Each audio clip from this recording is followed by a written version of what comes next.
Quería saber cómo, si lo vieron, si lo pudieron hacer, qué dificultades tuvieron.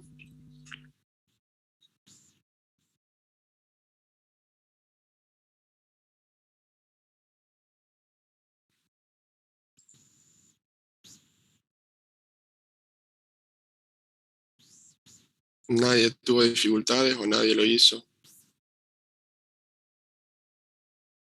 Yo, profe, tuve dificultad porque lo hice, pero me dio cerca del resultado. Un poco, creo que el doble. Bien, el resultado está ahí como ejercicio impar, ¿no? Sí. Sí, sí. Bien, por lo menos hiciste el intento y sabes dónde, ahora vas a saber cuando lo resolvamos dónde tenés las dificultades. Eso es importante.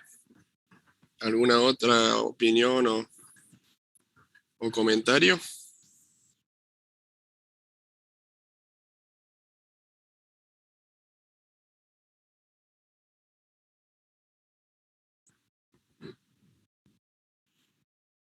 Te dio el resultado que estaba ahí en la guía. Bien, bien. Eso significa de que pudiste comprender el ejercicio, la problemática y aplicar los conceptos que se vieron en la unidad. Porque tenía cuestiones extras a los conceptos físicos que eran más bien trigonométricos que tenés que aplicar. Bueno, vamos a plantearlo para todos aquellos que no lo hicieron o que lo hicieron y no les dio el resultado. Así podemos ver dónde están las dificultades y pueden sacarse dudas. Les voy a compartir pantalla del ejercicio, así nos refrescamos.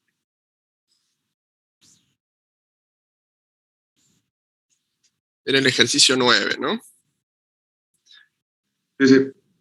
Se dispara hacia arriba un bloque de 500 gramos sobre un plano con inclinación de 25 grados, con una rapidez inicial de 200 centímetros sobre segundo, como se muestra en la figura.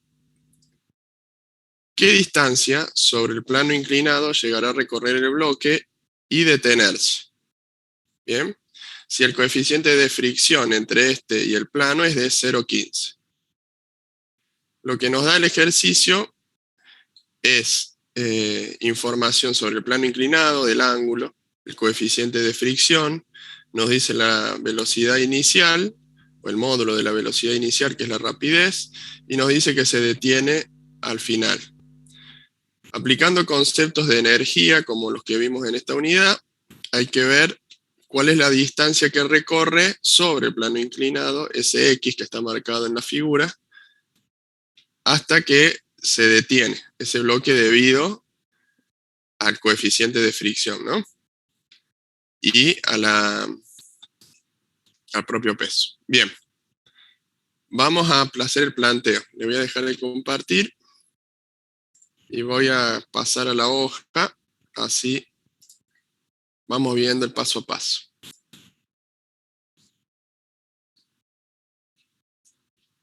Ahí se ve. Sí, profe. Ejercicio número 9.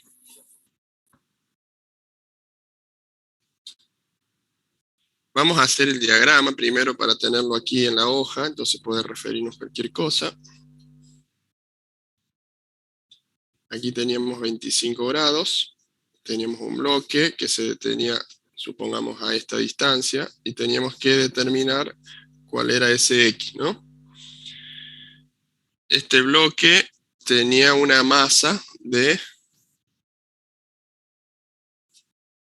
500 gramos. Eso equivaldría en kilogramos a 0,5 kilogramos, ¿no? Y también tenía una velocidad inicial, o sea, aquí partía con una velocidad inicial de velocidad inicial, pongámosle, ¿de cuánto? De 200 centímetros sobre segundos. Eso lo tenemos que convertir a metros sobre segundos para que nos quede todas las unidades en los términos que nosotros deseamos, como es kilogramos, metros sobre segundos, segundos. ¿Bien? ¿Cuánto equivale 200 centímetros sobre segundos en metros sobre segundos?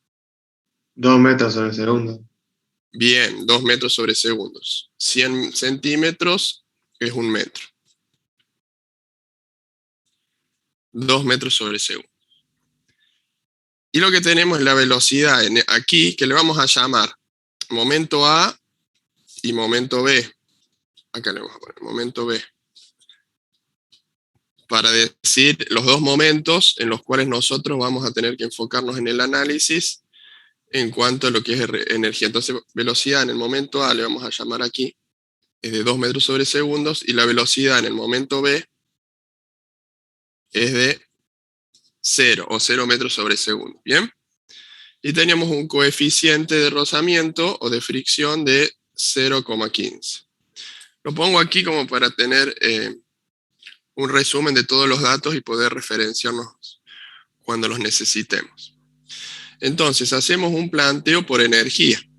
Bien, nosotros tenemos que plantear por conservación de la energía mecánica que la energía mecánica en el momento A es igual a la energía mecánica en el momento B.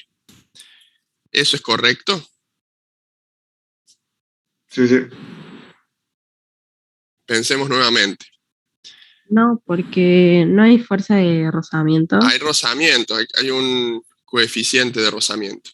Por lo tanto, es una fuerza no conservativa. Tengo que restarle a la energía a la fuerza de rozamiento.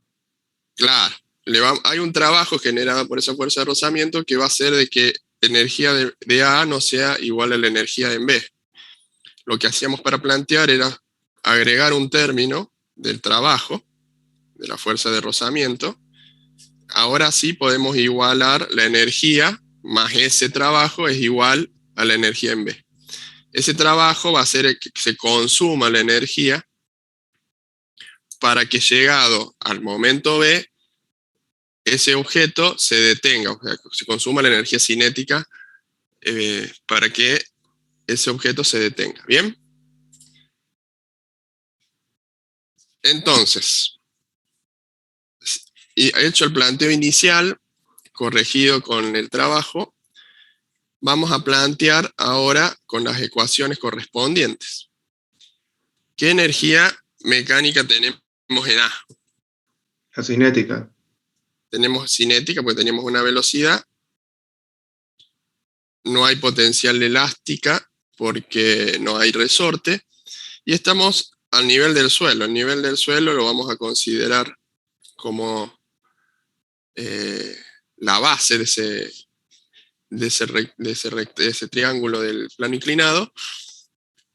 Y el punto inicial aquí está sobre el suelo. Por lo tanto, no tenemos tampoco energía potencial gravitatoria. ¿Bien? Pero sí tenemos este trabajo que equivale ¿a qué? A una fuerza de rozamiento por ¿qué? El desplazamiento en sí por un coseno del ángulo, ¿no? Definición de trabajo en cuanto a fórmula era el producto entre fuerza de rozamiento por el desplazamiento por el coseno. ¿Estamos de acuerdo hasta ahí? ¿Alguna duda? Seguimos. Eso es igual a la energía que tenemos en el momento B. ¿Cuál es la energía que tenemos en el momento B? Aquí vamos a tener una determinada altura. Esto está detenido, o sea, no tenemos cinética. Solamente tenemos energía potencial gravitacional. ¿Correcto? Bien. Ya tenemos el planteo con las energías particulares, cinética y gravitatoria que tenemos en cada uno. Vamos a pasar hacer el planteo de las ecuaciones de cada una de estas energías. Un medio de masa, velocidad de A al cuadrado.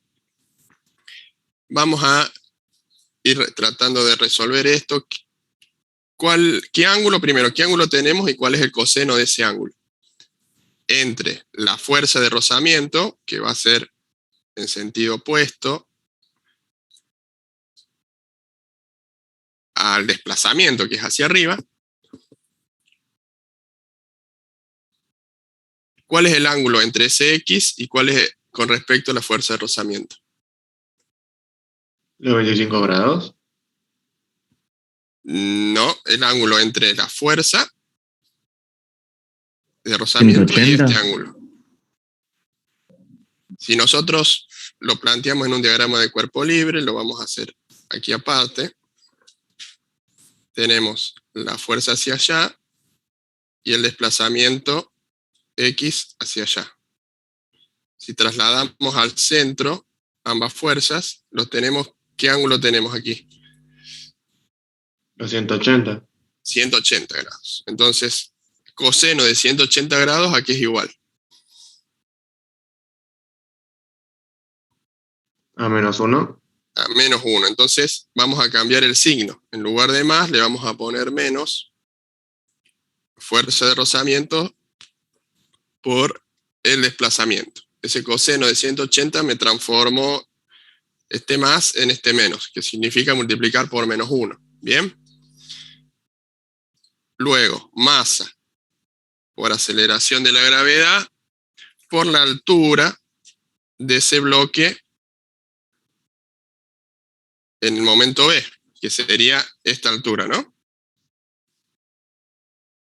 Bien, vamos a reemplazar por los números. 1/2 por 0,5 kilogramos. Velocidad de A era 2 metros sobre segundos.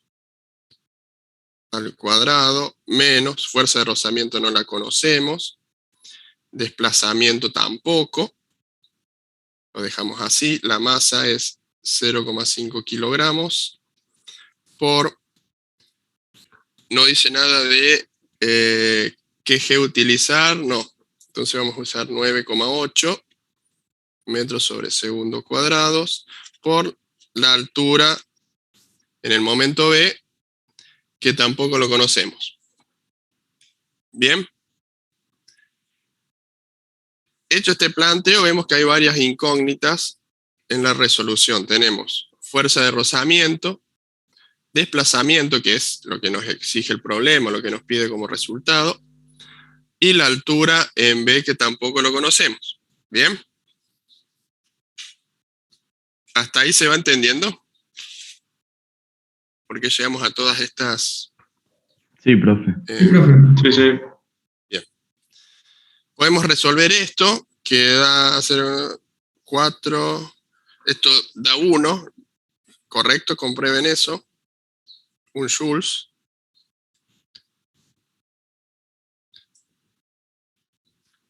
Menos fuerza de rozamiento por X, y esto da 4,9 kilogramos metro segundo cuadrado por la altura de B.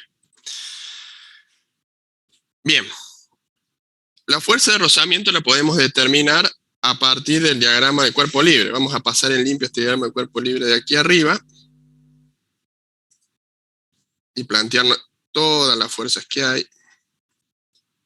Tenemos una aceleración en aquel sentido, por lo menos va subiendo ese bloque.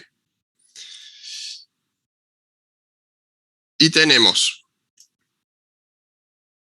fuerza de rozamiento. Bien. Peso. Con un ángulo de 25 grados. ¿Correcto? Y tenemos la normal con la superficie inclinada. Bien. Para determinar la fuerza de rozamiento, nosotros podemos hacer, a partir de la fórmula, fuerza de rozamiento es igual a la normal por mu, ¿no? Mu lo tenemos, Vamos a escribirlo aquí al costadito. Fuerza de rozamiento normal por mu, que es el coeficiente de fricción. Para calcular la normal necesitamos hacer este planteo, que la sumatoria de las fuerzas en el eje Y es igual a 0, ¿correcto? Entonces, ¿qué sumatoria tenemos en el eje Y? La normal positiva menos la componente en Y del peso. ¿Bien? Eso igual a 0. Lo que nos queda que normal es igual a la componente en Y del peso. Pero la componente en Y del peso, si nos da el ángulo con respecto a la vertical, va a ser igual a W por ¿qué? Seno del ángulo. Nosotros estamos trabajando con cateto opuesto o cateto adyacente al ángulo. El WI es cateto adyacente. opuesto, Adyacente. O seno. es adyacente, Adyacente. por lo tanto necesitamos el coseno de los 25. El peso entonces es 0,5 kilogramos por 9,8 metros sobre segundo cuadrado, que sería la aceleración de la gravedad, por el coseno de 25. Me dicen cuánto da la normal.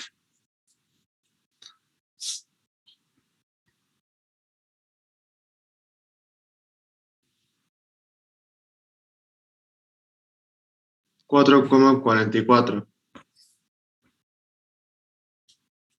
4,44. No, a ver, no me suena mucho ese resultado. Pero de coseno de 25.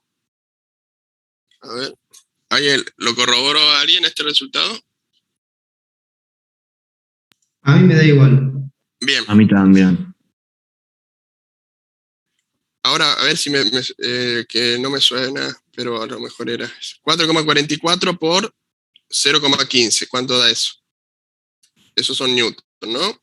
Por 0,15, que era el coeficiente de rozamiento. Fuerza de rozamiento nos queda... 0,66. Ah, sí, 0,66 o 66. 6666. ¿Con periódico Sí, el sí. 6? Sí. 0,67 newton, vamos a poner. Fuerza de rozamiento es 0,67 newton. Entonces ya tenemos esta incógnita. Ahora nos quedan la X, que es lo que nos pide el problema, y la altura en el momento B. Y aquí es donde entra en juego la geometría que les comentaba al principio, porque nosotros tenemos X, que sería la hipotenusa, sería desde aquí hasta aquí, tenemos 25 grados y tenemos la altura en B, que sería el cateto opuesto a estos 25 grados. Y tenemos este triángulo rectángulo, ¿no? ¿Se entiende? X, la altura en B y los 25 grados. Nosotros necesitamos, a partir de estas dos variables, que quede expresada una sola, porque tenemos una sola ecuación. Pero estas dos variables están relacionadas por este triángulo rectángulo. ¿Cómo están relacionadas la altura IB y X con este ángulo?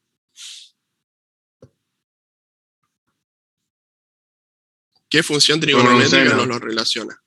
La hipotenusa por el opuesto. Seno de 25 grados es igual ¿a qué? Cateto opuesto sobre hipotenusa. ¿Correcto? Seno de 25 es cateto opuesto, que sería la altura en B, y la hipotenusa, que sería X. Y ahí tenemos la relación que existe entre estas dos variables. Vamos a expresar todo en función de Y, para poder reemplazarla aquí. Y que nos quede toda esta ecuación como la única incógnita X, dado que fuerza rozamiento ya lo calculamos recién. Bien, vamos a despejar y nos va a quedar X por el seno de 25. ¿Cuánto es el seno de 25 con 3 decimales? Así lo ponemos aquí.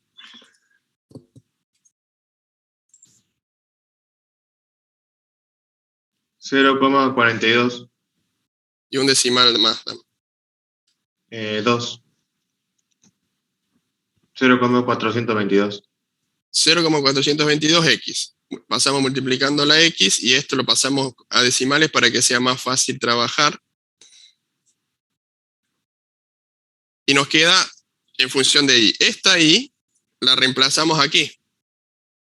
O sea, en lugar de y escribimos 0,422x. Vamos a hacer eso. 1 joule menos fuerza de rozamiento 0,67 newton por x es igual a 4,9 kilogramos metros sobre segundo cuadrado por la altura, que lo vamos a expresar como 0,422 por x. ¿Bien? ¿Hasta ahí se entiende? Esta es la parte más complicada del ejercicio. Si hay dudas, díganlo, porque ahora es cuestión de resolver esta ecuación. Ya nos quedó toda la ecuación en función de x, y es cuestión de resolver y despejar. Bien. Vamos a pasar estos 0,67 newton por x del otro lado, y vamos a resolver. 4,9 por 0,422, me dicen el resultado. Si no, a ver, busco la calculadora. 2,07. No, 2,06. 2,06 kilogramos metros sobre segundo cuadrado por x, y este menos lo vamos a pasar, esto sería newton, ¿no? Porque si no, no me queda congruencia en las unidades, es newton eso. 0,67 newton por x, nos va a quedar newton y newton y por x. Ahora, 2,06 más 0,67, eso nos da 2,06 más 0,67, 2,73 newton por x. Despejamos esta x y nos queda 1 joules dividido 2,73 newton y nos va a quedar como unidad el metro. Bien. Es 0,336. ¿Correcto? O 0,37 metros. Despejando, dividiendo estos 2,73, es 1 joule dividido 2,73 newton, nos queda 0,36 metros. Lo que nos está indicando que el desplazamiento que tuvo el objeto desde la base hasta que se detuvo es 0,36 metros.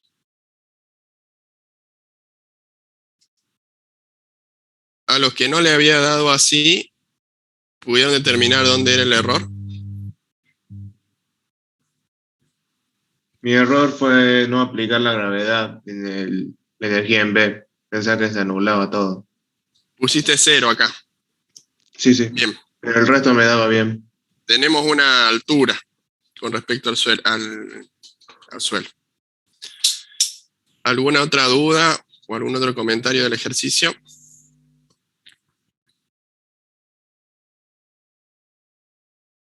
¿No? Bien. Con esto vamos a cerrar la unidad número 5. Los ejercicios que vimos son más o menos el nivel de los ejercicios que vimos son los que se toman en los exámenes. Este es uno de los más complicados en cuanto a la cantidad de pasos involucrados que tiene. Y bueno, también vimos hay que tener en cuenta que cuando hay fuerzas no conservativas, aplicar la corrección del rozamiento, ¿no?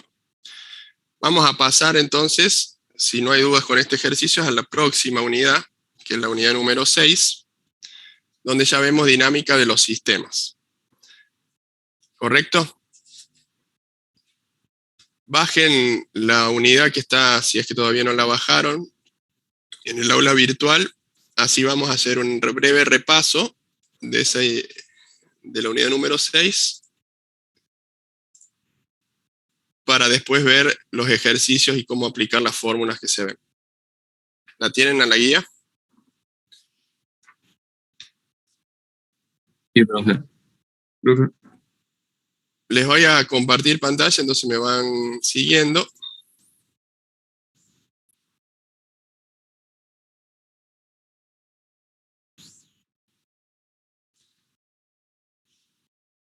Unidad número 6. Dinámica de los sistemas. En esta unidad ya trabajamos con dos cuerpos como un sistema y vemos la dinámica que tienen, principalmente en cuanto a las colisiones, aunque vemos algunas otras variables que tienen que ver con eso.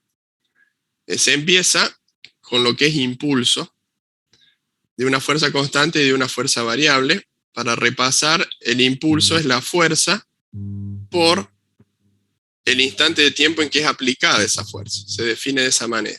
Fuerza por delta de tiempo. Bien. Esa fuerza puede ser constante en el tiempo o puede ser variable. Si es constante, podemos representar lo que es el impulso a partir de un gráfico como se ve aquí.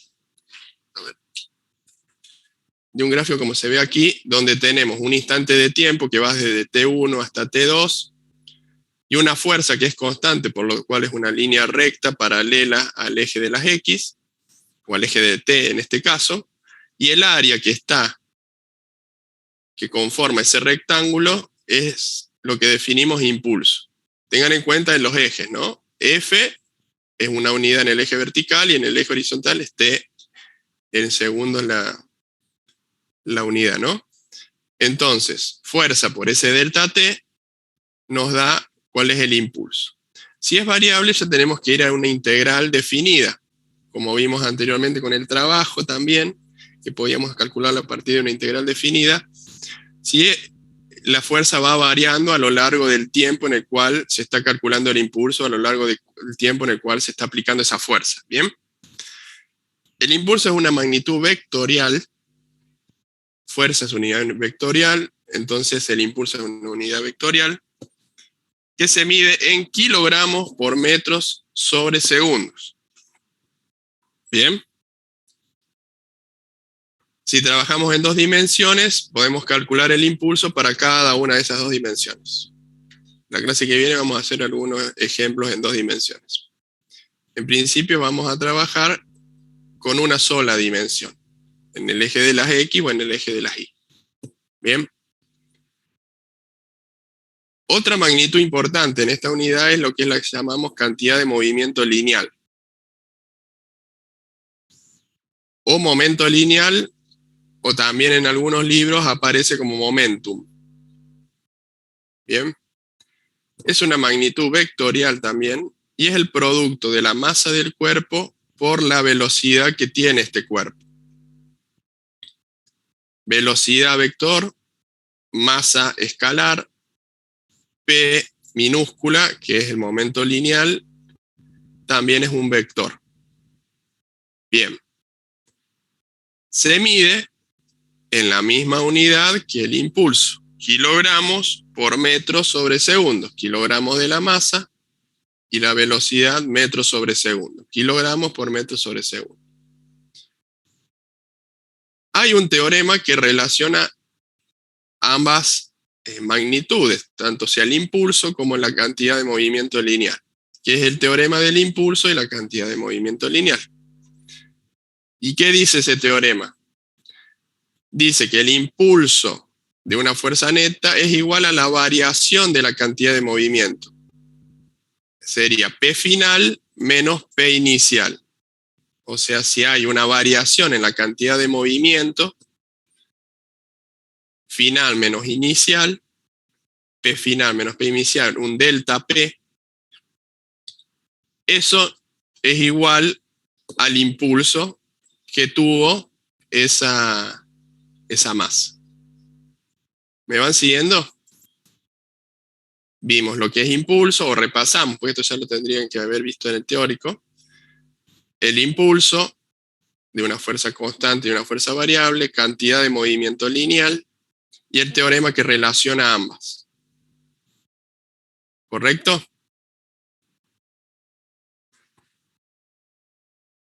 ¿Alguna duda hasta aquí?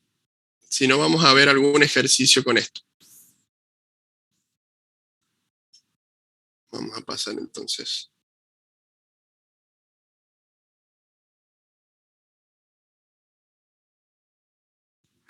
El ejemplo número 2. Antes de comenzar con el ejemplo, me olvidé de comentarles una cosa. Les voy a cambiar de cámara. Después lo vuelvo a compartir. De esta unidad, cambio de cámara.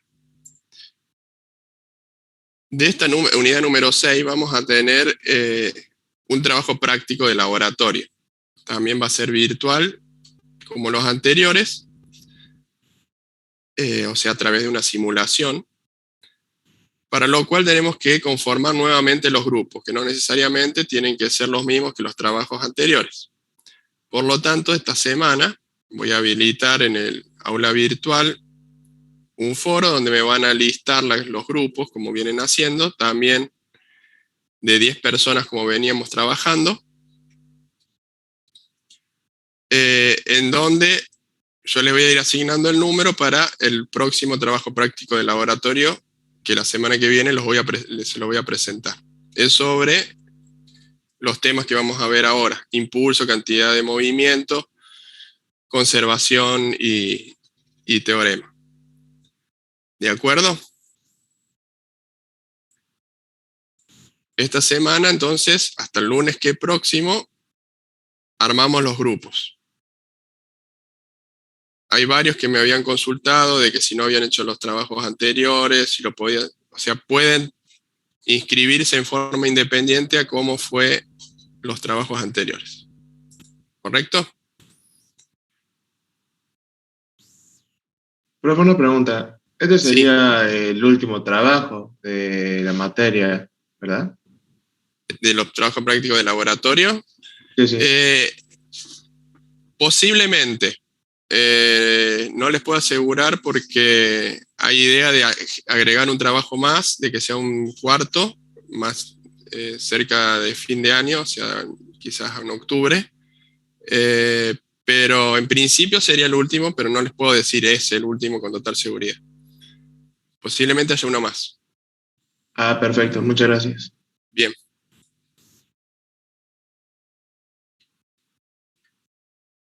Les voy a cambiar, lo voy a compartir pantalla, así terminamos de ver el ejemplo este.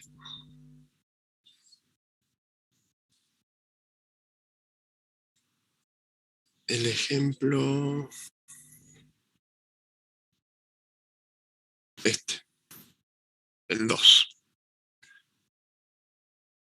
Este ya está resuelto, pero lo quiero usar de ejemplo como para que sepamos el método de resolución.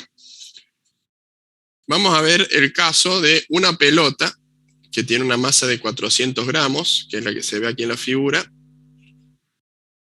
y choca perpendicularmente contra una pared.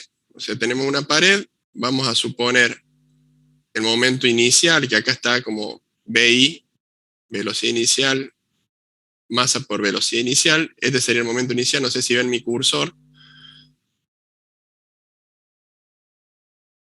Choca perpendicularmente contra una pared a una velocidad de 6 metros sobre segundos. Choca con la pared y rebota en sentido opuesto con una velocidad de solo 4 metros sobre segundos. Disminuyó su velocidad. Si el tiempo de contacto que tuvo la pared con la pelota es de 0.1 segundos, ¿cuál es el tiempo en el cual se aplicó la fuerza de la pared sobre la pelota para que ésta rebote? Ese sería el delta T. Lo que nos pregunta es, ¿cuál es la fuerza constante? Vamos a suponer que es constante esa fuerza a lo largo de los 0,1 segundos que ejerce la pared sobre la pelota. Nosotros recién vimos que el impulso relaciona la fuerza con el delta T. Bien, les voy a cambiar a la hoja. Ustedes lo pueden seguir si quieren de aquí de la guía, pero a mí me gusta ir resolviéndoselos para que ustedes vayan viendo el procedimiento y los comentarios que podemos ir haciendo en el medio. Bien, vamos a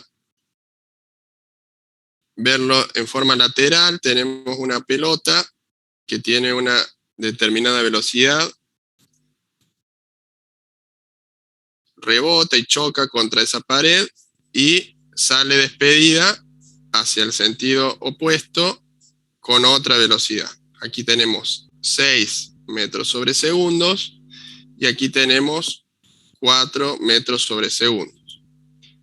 Lo que nos pide es cuál es la fuerza que ejerció la pared sobre la pelota. Bien. Nosotros vimos recién de que impulso es igual a fuerza por un delta T, por un instante de tiempo. ¿Correcto? Nosotros tenemos de que ese delta T es de 0,1 segundos, el impulso no lo conocemos y necesitamos determinar la fuerza. Es decir, nosotros podemos hacer fuerza es igual a impulso sobre delta T, donde delta T es 0,1 segundo. ¿Bien? Lo que nos falta es determinar el impulso para poder calcular cuál es la fuerza. ¿Correcto? ¿Cómo podemos determinar el impulso de otra manera que no sea con la definición propiamente dicha?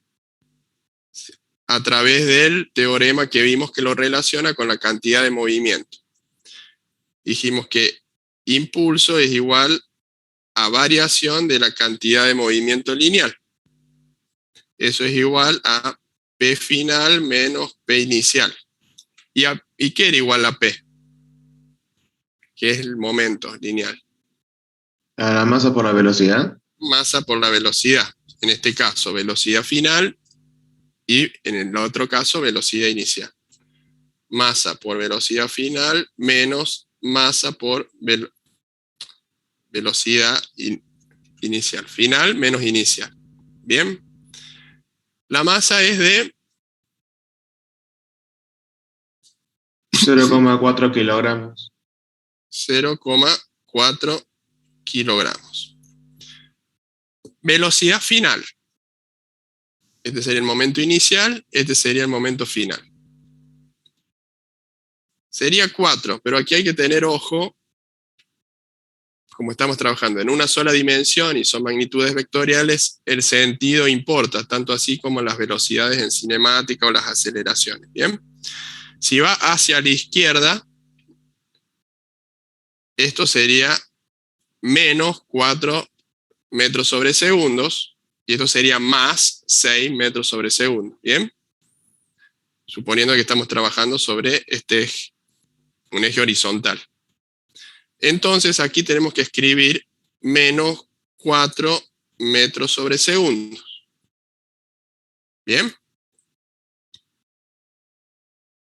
¿Correcto? ¿Se entiende eso? Porque si no va a estar mal el ejercicio. Nuevamente, menos 0,4 kilogramos por la velocidad inicial. La velocidad inicial sí es positiva de 6 metros sobre segundos. Aquí nos queda todos valores numéricos y podemos resolver. ¿Me dicen cuánto da? O lo vemos desde aquí, desde... -4. Menos 4 kilogramos metros sobre segundos. Bien, esa es la unidad de medida del impulso. Y este menos nos está indicando que el impulso, que también es una magnitud vectorial, es hacia la izquierda. Tanto el impulso como la fuerza, vamos a ver, van a ir ambos hacia la izquierda, porque es la fuerza que ejerce la pared para que la pelota se impulse hacia el otro lado. Reemplazamos este valor aquí, lo voy a escribir aquí abajo, fuerza es igual a menos 4 kilogramos metros sobre segundos dividido 0,1 segundos. Eso nos da un valor de menos 40 newton. Ese menos, como dijimos recién, significa el sentido de la fuerza. 40 newton es la magnitud de ese vector y menos es el sentido. Entonces, para que la pelota rebote desde 6 metros sobre segundo sobre una pared y disminuya su velocidad a menos 4 o 4 en sentido opuesto, la fuerza que ejerce la pared es de 40 newton. ¿Se entendió? Sí, profe. Bien. Si se entendió, me gustaría que resuelvan un ejercicio muy similar, que es el ejercicio número 3. Les voy a compartir pantalla.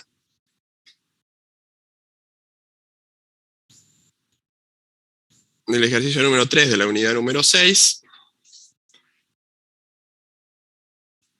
Dice, trata de emular lo que se hace con los crash test de los autos para determinar cuáles son las fuerzas y si los autos cumplen con las determinadas normas de seguridad. Bueno, lo que hacen es chocar un auto contra una pared o contra algo rígido y ven el impulso, la fuerza, la cantidad de movimiento lineal y un montón de otras variables, pero con estos fundamentos físicos. Entonces vamos, un ejercicio tiene este enfoque, el ejercicio número 3. Dice, un automóvil de masa M 1500 kilogramos avanza en dirección recta hacia la derecha con una rapidez de 15 metros sobre segundos y al chocar contra una pared sale despedido hacia la izquierda, o sea, rebota, tiene como la pelota, en este caso va a rebotar mucho menos, con una rapidez de 2,6 metros sobre segundos. De 15 metros sobre segundos pierde velocidad a 2,6 metros sobre segundos en sentido opuesto. Si el choque dura 0,15 segundos, ese es el lapso de tiempo en el cual está en contacto la pared con el auto, se pide calcular, por un lado, el punto A, el impulso debido a la colisión, y por otro lado, el punto B, la fuerza promedio ejercida sobre el vehículo.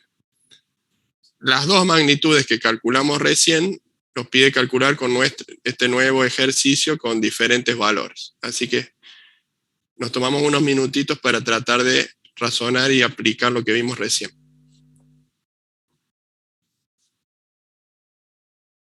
Les dejo la pantalla compartida por si no lo tienen a mano al ejercicio.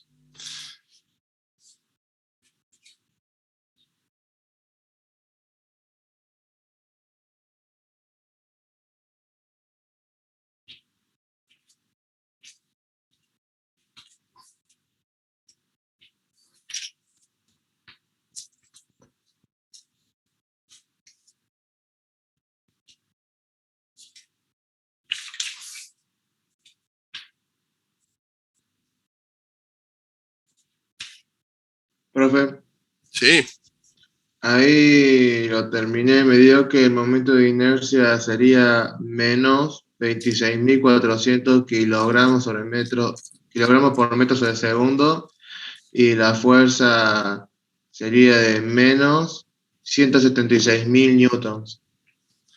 a ver, eso estaba buscando a ver si tengo a mano los resultados. No sería momento de inercia, sería impulso. Momento de inercia lo vamos a ver después y se usa la I igualmente, pero esto es impulso. Es otra magnitud física. Disculpe. No, ¿por qué? Solamente te aclaraba para que no para que sepas el error, digamos, y no lo repitas, digamos.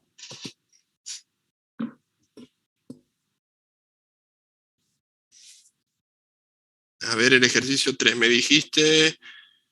Sí, lo tengo en notación científica, pero era menos 26.000 y algo era. Menos Dijiste. 26.400. Sí, 26.400, 176.000 también negativo. Sí, sí. Bien. Al resto, También me dio lo mismo. bien.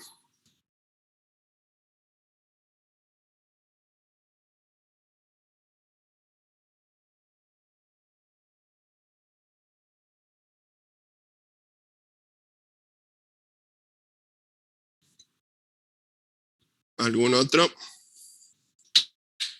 ¿Cuánto le dio la fuerza, profe? Fuerza, menos 176.000. Bien, ok. Ahora lo hacemos entre todos.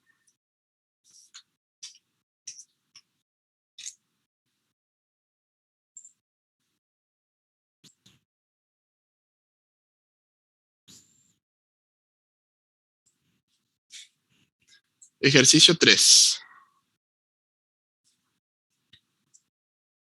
Teníamos una pared, un eje, un auto que tenía una determinada velocidad que era de 15 metros sobre segundos. Acá estaba la pared. Chocaba, iba hacia la derecha, chocaba y rebotaba con una fuerza y un impulso hacia la izquierda, ¿no? Entonces, el mismo auto, destrozado, yo acá lo dibujé como que estaba igual que al principio, va hacia la izquierda con menos 2,6 metros sobre segundo. Ese menos nos está diciendo de que va en sentido opuesto, ¿no? Y el delta T, que sería el tiempo de choque o el tiempo de contacto entre el auto y la pared, sería de 0,15 segundos. ¿Bien? Nos pide, por un lado, el impulso, que lo podemos determinar, como hicimos anteriormente, a partir del teorema que relaciona el impulso con la cantidad de movimiento lineal. Esto era masa, velocidad final, menos masa, velocidad inicial. Momento inicial, momento final. Masa era de 1.500 kilogramos. Velocidad final, menos 2,6 metros sobre segundos. Menos masa, 1.500 kilogramos. Velocidad inicial de 15 metros sobre segundos. Eso nos da un impulso de, dijimos, menos 26.400 kilogramos metros sobre segundos. ¿Correcto?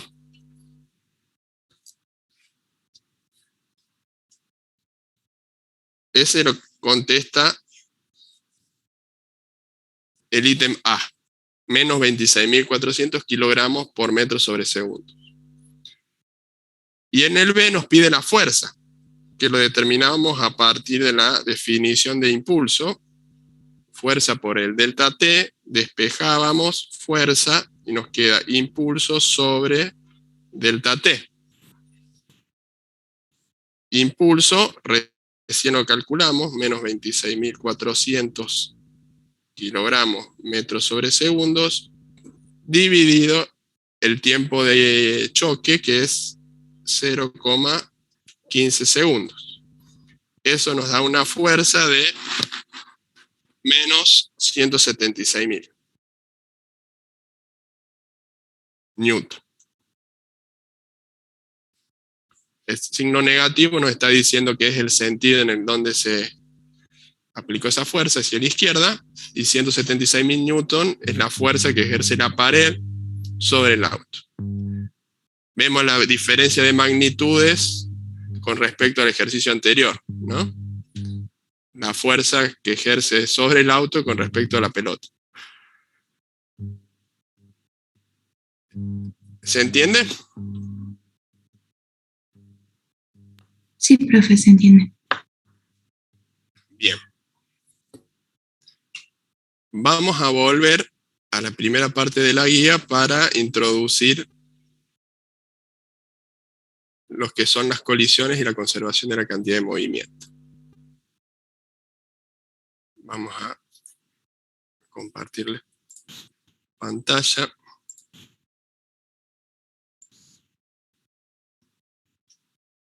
Siguiendo con estas mismas magnitudes, hay un principio de conservación de la cantidad de movimiento. Acá dice en una dimensión, pero después se puede extender a más de una, que tiene que ver con las colisiones entre partículas o entre sólidos. ¿Bien? Y eso está dado por la cantidad de movimiento. Cuando hay una colisión, se ha demostrado, en una colisión de dos cuerpos, se ha demostrado de que se conserva la cantidad de movimiento. Esta magnitud, que es masa por velocidad, que le llamamos cantidad de movimiento, se conserva previo al choque y luego del choque. No así otras magnitudes, pero sí la conservación de la cantidad de movimiento. Esto es muy útil para resolver este tipo de situaciones físicas. Entonces, para resolver qué pasa con los choques o con las colisiones entre dos cuerpos, y así determinar o poder experimentar con diferentes variables involucradas. En el ejemplo que se ve acá en pantalla, nos dice, tenemos una masa 1 que va a una determinada velocidad hacia la derecha, una masa 2 que va a otra determinada velocidad hacia la derecha. La masa 1 va más rápido que la masa 2, por lo tanto choca y lo choca de atrás, se produce un choque. Y luego de ese choque, la masa 1 con la masa 2 quedan separadas y cambian sus velocidades y hasta pueden cambiar el sentido de esas velocidades. En este caso no, porque es un ejemplo, pero pueden cambiar el sentido. ¿Cómo lo resolvemos a esto? Bueno, con la conservación de la cantidad de movimiento. ¿Qué nos dice? Que la cantidad de movimiento al inicio, E inicial, total, es decir, de cada uno de los bloques involucrados, es igual a P final, total. Es decir, el P, o la cantidad de movimiento de cada uno de los bloques involucrados, a posteriori del choque. Yo les voy a pasar, a ver, no sé si puedo acá. Me voy a dejar de compartir y les comparto otra. Tengo un resumen de los tipos de choque, que esto ya los vieron en el teórico, pero a modo de guía vamos a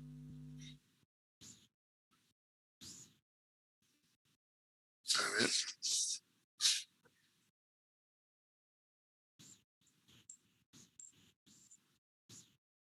Déjenme un segundo.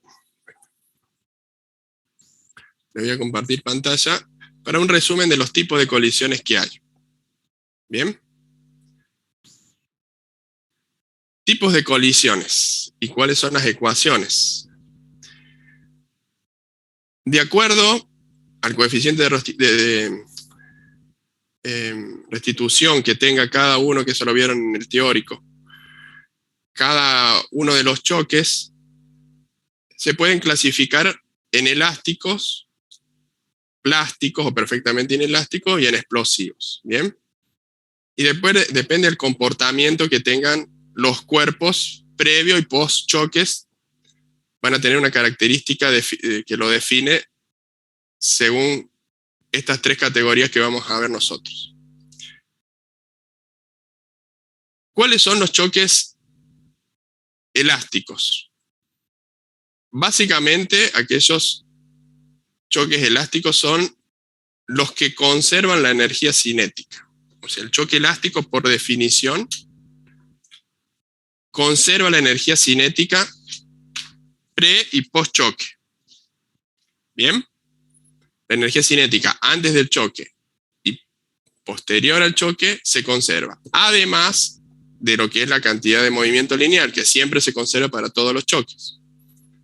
Bien, la fórmula que caracteriza a este tipo de colisión es cantidad de movimiento inicial de los dos bloques, masa 1 por velocidad 1 inicial, más masa 2 por velocidad 2 inicial, es igual a la final, que es masa 1, velocidad 1 final, más masa 2, velocidad 2 final. Esto es por conservación de la cantidad de movimiento. Cantidad de movimiento inicial total es igual a la cantidad de movimiento final total. Bien, pero también ecuación complementaria, lo que quiere decir es cuando vamos a resolver un tipo de estos choques, tenemos que primero aplicar esta ecuación para luego, si es necesario, utilizar esta. Bien, este sería el orden en el que se van a usar estas ecuaciones. Tenemos velocidad, esto es por conservación de la energía cinética. Bien, dijimos que para este tipo de choques la energía cinética se conserva. Entonces, por esto, haciendo el desarrollo que está en el libro, que ustedes posiblemente vieron en el teórico, llegamos al término velocidad 1 del bloque 1 inicial más velocidad del bloque 1 final, es decir, la sumatoria inicial final de las velocidades del bloque 1, pre y post choque, va a ser igual a la sumatoria de la velocidad del bloque 2 inicial más la velocidad del bloque 2 final, la sumatoria inicial y final del bloque 2. Esto es una ecuación complementaria a esta, que se usa luego de aplicar la primera, que es la conservación de la cantidad de movimiento. ¿Hasta ahí me siguen? De los tipos de choque elásticos. Sí, profe. ¿Qué características tienen en cuanto al comportamiento de este tipo de choque? Vamos a tener dos cuerpos separados que pueden ir en la misma dirección o en sentido opuesto, van a chocar y luego del choque se van a separar. Bien, cada uno va a tener una velocidad diferente y un sentido, puede ser igual o puede ser diferente. Pero luego del choque se van a separar. Bien. Vamos con los perfectamente inelásticos o también conocidos como plásticos. Bien.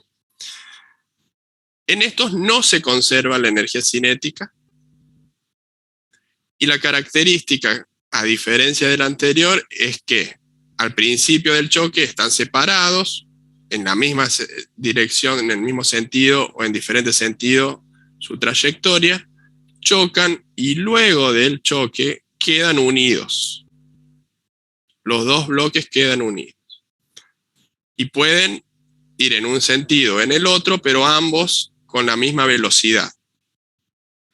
Entonces, por conservación de la cantidad de movimiento y considerando de que al final, luego del choque, ambos tienen la misma velocidad, que sería esta que está marcada, podemos simplificar la ecuación general a esta manera, donde tenemos P inicial total, que sería masa 1 de la velocidad 1 inicial, este sería del bloque 1, más masa 2, velocidad 2 inicial del bloque 2, esto sería toda la cantidad de movimiento que tenemos al inicio, pero al final tenemos una sola velocidad, por lo tanto sumamos las masas de ambos bloques que están unidos y aplicamos una única velocidad final, porque como al estar unidos van los dos con la misma velocidad.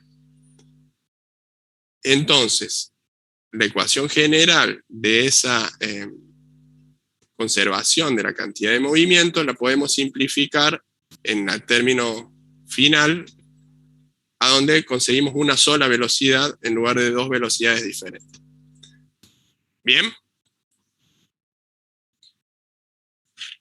El otro tipo de choque es los explosivos o las colisiones explosivas, que sería como a la inversa. Al principio tenemos una masa grande unida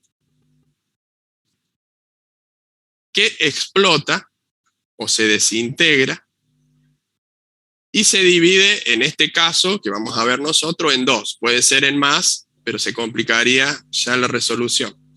Pero lo que conceptualmente es, tenemos una sola masa, debido a una explosión, se divide en dos y nosotros vamos a trabajar en una sola dimensión, o sea, en un solo eje, y va a ir cada uno con una masa menor a la masa total, con una velocidad diferente cada una de las dos masas. Entonces, la ecuación general de la cantidad de movimiento la podemos simplificar de esta manera. Tenemos una masa única al inicio, con una velocidad, puede estar quieto, puede estar moviéndose, por eso se le pone la velocidad.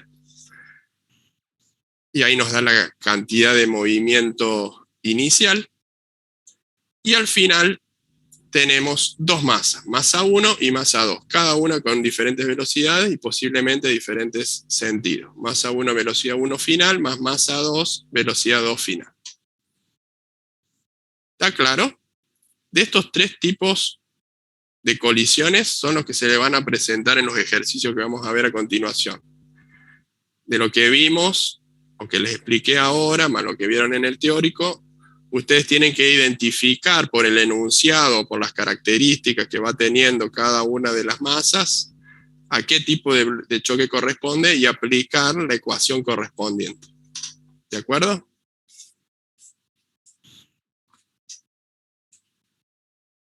¿Está claro o no? Sí, profe. Sí, profe. Si no, repetimos.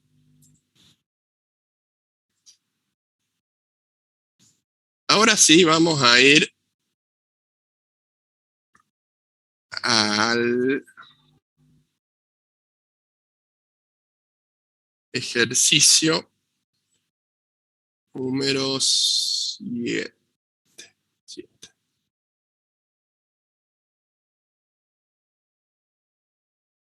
Ejercicio número 7, déjeme chequear si es el mismo de la guía del año pasado.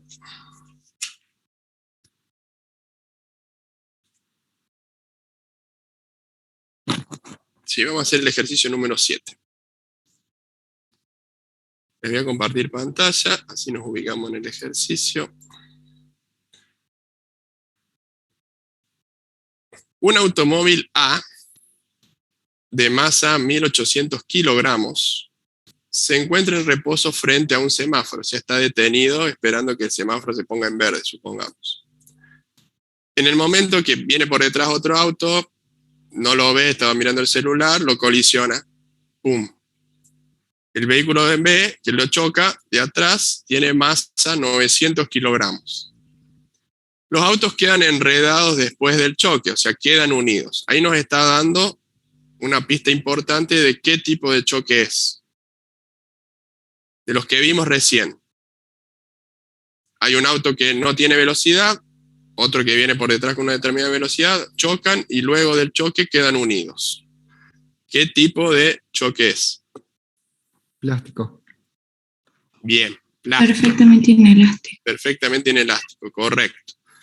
Entonces, refresquemos, decimos perfectamente inelástico, quedan unidos, al final tienen la misma velocidad.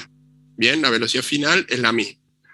Ya ahí tenemos cuál es nuestra ecuación de conservación de la cantidad de movimiento que tenemos que usar. Bien. El punto A. Si el vehículo B, el vehículo que venía por detrás, se movía a 20 metros sobre segundo antes del encuentro, ¿cuál será la velocidad de ambos autos después de la colisión? Y el punto B nos pide cuánta energía cinética se pierde en el choque. Recordemos que en los plásticos la energía cinética no se conserva, o sea, hay una pérdida de energía. Bueno, nos pide cuánto es esa pérdida, ¿bien? Vamos a la hoja. El ejercicio número 7. Tenemos el semáforo, supongamos. tenemos el auto, ese está detenido, y viene otro auto por detrás con velocidad. Este tiene 0 metros sobre segundos, y el de atrás tiene 20 metros sobre segundos. Bien. ¿Qué pasa? Chocan, quedan los dos autos unidos. Y ambos unidos tienen una determinada velocidad final. Bien. Nos pregunta cuál es esta velocidad posterior al choque.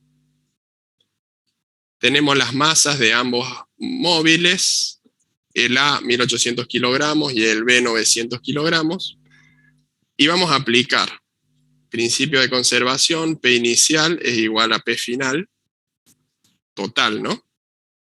Trabajamos en una sola dimensión, trabajamos solamente en el eje de las X.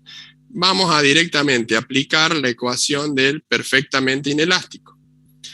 Masa 1, velocidad 1 inicial, más masa 2, velocidad 2 inicial, o A y B. Este sería el 1 y este sería el 2. ¿Bien? O al revés, están en el... No, al revés están en el... Perdón. Este sería el 1 o A, y este sería el 2 o B. En el revés en el enunciado. Así no nos confundimos. Masa 1, velocidad 1. ¿Cuál es la velocidad? Es 0. O sea, 0 por masa nos queda 0. O sea que no importa qué masa tenga para esta cuenta, no va a importar. Eso va a ser igual a ¿qué? Masa 1 más masa 2, velocidad final. Pongo así porque es un perfectamente inelástico y ambos cuerpos quedan unidos, se suman las masas y tienen una única velocidad final. ¿Correcto? Vamos a resolver. Masa 2 del bloque que es del auto que está atrás es de 900 kilogramos. La velocidad que tiene al inicio es de 20, hacia la derecha positivo. Esto va a ser igual a que 1800 kilogramos más 900 kilogramos por velocidad final. Despejamos velocidad final y me dicen cuánto es esa velocidad de ambos.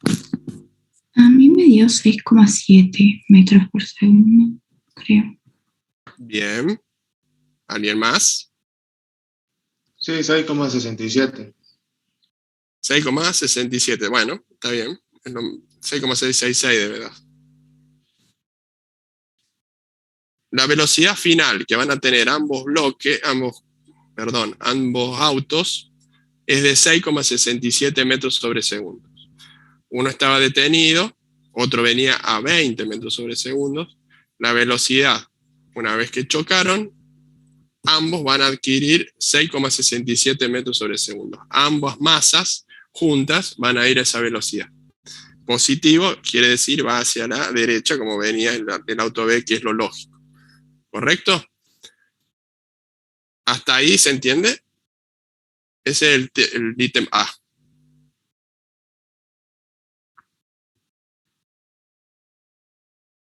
Vamos al B.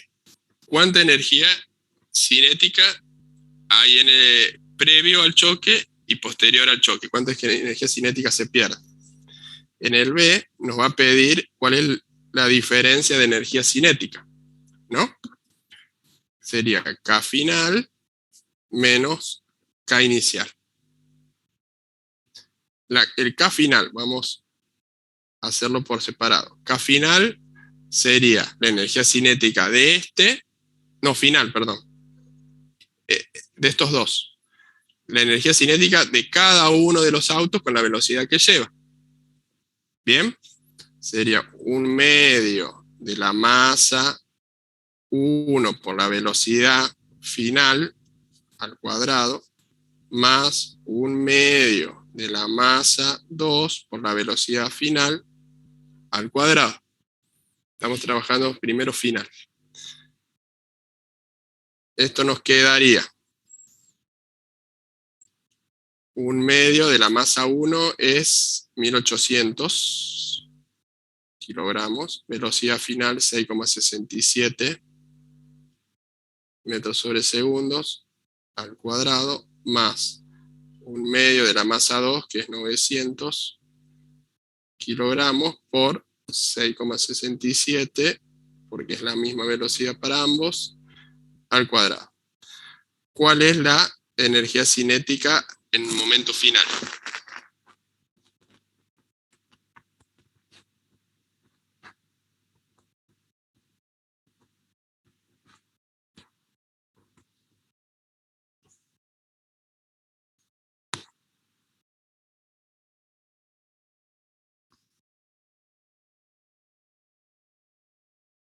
Puede ser que dé 60.060,01. Sí, yo creo que con el 6,66 o 6,67 ahí debe ser 60.000 joules. Podemos redondear por el tema de los decimales en la velocidad. Y al ser cuadrado, 60.000 joules debe ser. O 60.000... ¿Es así? Sí. Sí, profe. 60.000 joules es la energía cinética al final. De los dos autos unidos, tienen una energía cinética de 60.000 joules. Vamos con la inicial. ¿Qué tenemos? Al inicio, el 1 está detenido, no tiene energía cinética. Vamos con el 2. 1/2 de la masa 2 por la velocidad inicial, al cuadrado. En el otro es 0, por eso no lo escribo, ¿no? Vamos a escribirlo aquí al lado. 1/2 de la masa 2, que es 900 kilogramos. La velocidad inicial es de 20 metros sobre segundos al cuadrado. Eso da una energía de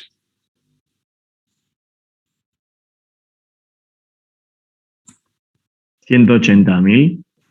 180.000 joules. Hacemos la resta. K final, la vamos a escribir acá. El delta K es de, K final sería 60.000 joules, menos el inicial es 180.000 joules. Tenemos una diferencia de 120.000 negativo. Quiere decir que la energía cinética que se pierde por este signo negativo es de 120.000 joules. La energía cinética no se conserva en un choque plástico. Teníamos 180.000 joules al inicio y tenemos 60.000 joules al final. Se perdieron 120.000 joules en el choque de energía cinética. ¿Correcto?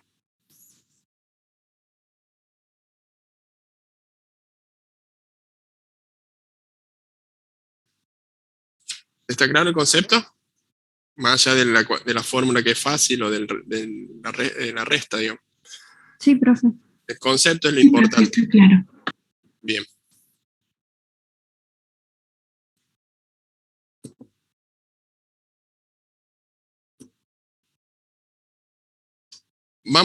Ustedes hagan ahora el ejercicio número 5, es sencillo. Les voy a compartir, antes de que termine la clase, hagamos el ejercicio número 5, ustedes plantéenlo. Un cañón de 3.000 kilogramos descansa sobre un estanque congelado. Eso nos está diciendo congelado, nos dice que no hay rozamiento entre el piso y el cañón, o sea, de que para eliminar esa variable del rozamiento. Se carga el cañón con un proyectil de 30 kilogramos y se dispara de manera horizontal. Tenemos un cañón con un proyectil sobre un estanque helado. ¿Qué pasa luego que se dispara? Si el cañón retrocede hacia la derecha con una velocidad de 1.8 metros sobre segundos, ¿cuál es la velocidad del proyectil del cañón inmediatamente después que sale del cañón? ¿Se imaginan cuál es la situación? Un cañón que tiene un proyectil que se dispara, está sobre un estanque congelado, por lo tanto no hay rozamiento, y luego de disparar el cañón retrocede y el proyectil avanza, ¿no? O sea, en sentidos opuestos. ¿Qué tipo de choque es? ¿O qué tipo de colisión? ¿Cómo lo podemos interpretar bajo estos conceptos?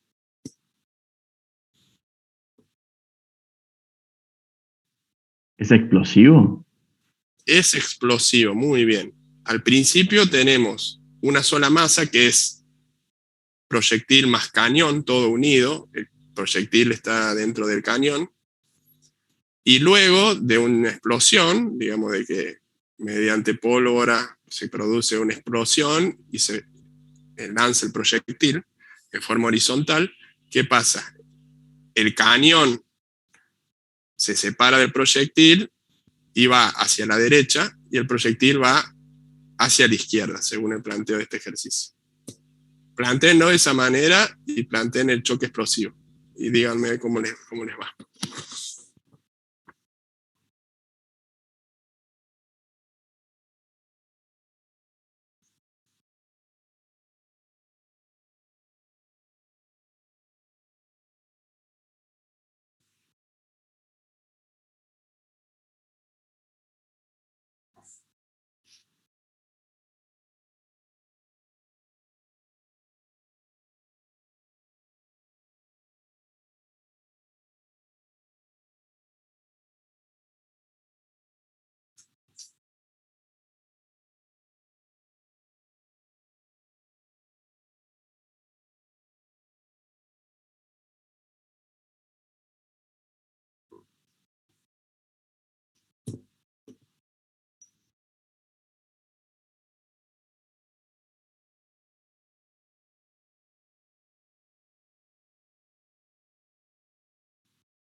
A mí me dio 180, profe, el resultado.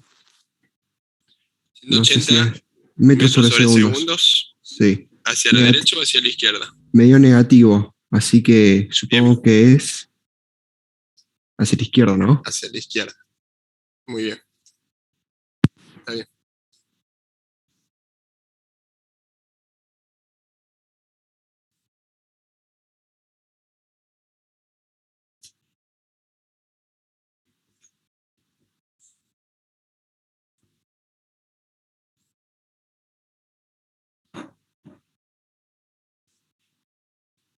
Aquí les hice un diagramita de cómo sería. Al principio tenemos velocidad inicial igual a 0 y después tenemos dos velocidades. Esta velocidad es de 1,8 metros sobre segundos y esta es la que es incógnita.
¿Alguien más lo pudo resolver?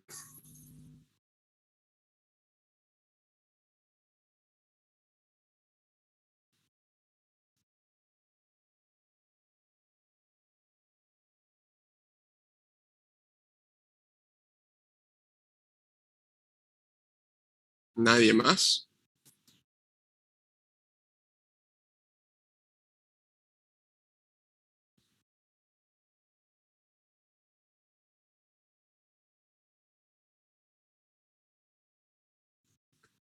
Le voy a hacer el planteo. Es un choque explosivo, entonces tenemos una masa inicial única, con una única velocidad inicial, y después tenemos dos masas que se separan, en este caso en forma horizontal.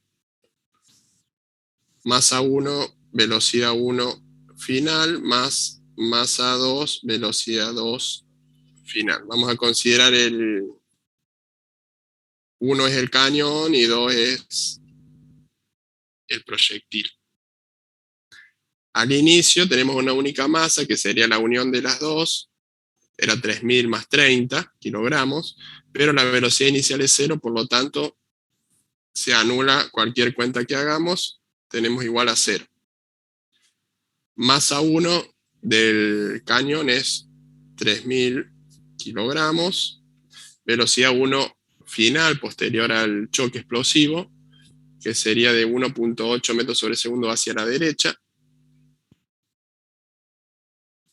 más la masa 2, que era de 30 kilogramos, por la velocidad 2 final, que es lo que tenemos que averiguar. Despejamos esa variable, nos va a quedar 3.000 kilogramos por 1,8 metros sobre segundos, dividido 30, ¿no? Sería menos 3.000. Porque pasaríamos todo esto hacia este lado, nos quedaría menos 3.000, dividido los 30 kilogramos. Kilogramo con kilogramo se anula y nos queda 1,8 metros sobre segundos como único que tiene unidad. Y esto nos da menos 180 metros sobre segundos. El proyectil sale a una velocidad de menos 180 metros sobre segundo. Ese menos nos está indicando el sentido, que es hacia la izquierda. ¿Se entiende? Profe, una consulta. ¿Sí? En el caso de que utilicemos, por ejemplo, la ecuación de la elástica, ¿se estaría bien o estaría mal? Porque al fin y al cabo se anula la velocidad inicial. Sí, no sería la ecuación de la elástica. La choque elástico usa la ecuación general. Es la ecuación general de conservación de la cantidad de movimiento. Masa 1, velocidad 1 inicial, más masa 2, velocidad 2 inicial, es igual a masa 1, velocidad 1 final, más masa 2, velocidad 2 final. Eso es la ecuación general, que se utiliza en los elásticos porque cumple todas las condiciones para poder aplicarla y no podemos simplificar la ecuación. Podés usar toda la ecuación y después voy a ir sacando las deducciones de qué es lo que se va cancelando o de qué es lo que se va unificando como las velocidades iniciales o las velocidades finales. Está correcto. Muchas gracias, profe. Muy bien.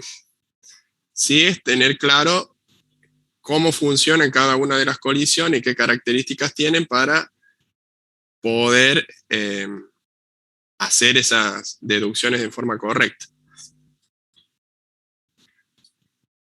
Para tarea, les voy a dejar el ejercicio número 8, que es de choque elástico. Ahí les comparto pantalla.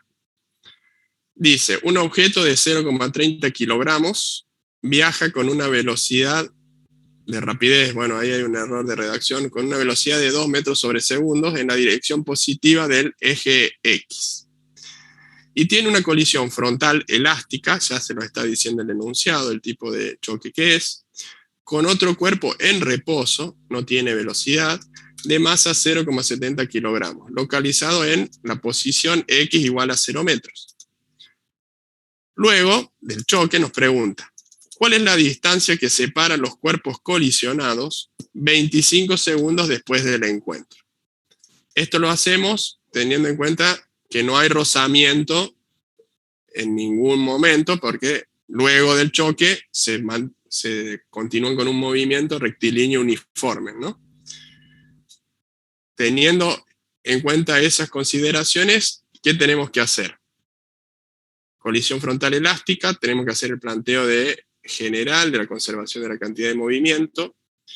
Ahí nos van a quedar dos incógnitas, y vamos a tener que hacer uso de la ecuación complementaria que se utilizaba solamente en este tipo de colisiones. ¿Para qué? Para tener dos ecuaciones para poder resolver las dos incógnitas. Una vez que resolvemos esas dos incógnitas, tenemos que determinar cuál es la distancia que separa los cuerpos colisionados. Eso lo hacemos aplicando cinemática y movimiento rectilíneo uniforme. Bien, les di una guía general de los conceptos que tienen que tener claro para resolver este ejercicio. Así tratemos de que la mayoría lo tenga hecho la próxima clase y me puedan decir las dificultades que encontraron, si pudieron hacerlo bien o no, para ir adquiriendo más práctica, porque el segundo parcial viene más cargado en cuanto a contenido, y si no lo vamos haciendo semana a semana, se les va a hacer cuesta arriba al final. ¿Bien? Con esto vamos terminando la clase. No sé si quedó alguna duda de esta tarea o de alguna duda general de la unidad. Todo bien, profe. Bien, perfecto. Cualquier cosa escriben por el aula virtual. Recuerden de que van a tener que formar los grupos para el trabajo práctico de la unidad número 6. Así que tienen toda esta semana para armar los grupos y vayan escribiéndolos en el chat que les voy a habilitar esta tarde en el foro. ¿De acuerdo? Bueno, profe, gracias. Nos vemos, suerte. Nos vemos. Buena Nos semana vemos, para profe. Chao, ustedes. profe, pasa buen día. Igualmente.